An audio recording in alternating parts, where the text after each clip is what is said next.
স্বাগতম লকডাউনৰ মাজতে কেন্দ্ৰীয় চৰকাৰৰ গুৰুত্বপূৰ্ণ ঘোষণা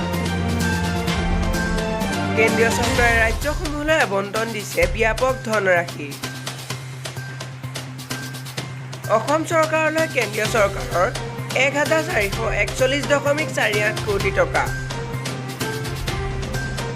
দেশৰ প্ৰত্যেকখন ৰাজ্যলৈ কেন্দ্ৰীয় চৰকাৰে আগবঢ়াইছে এই ধন news desk report true news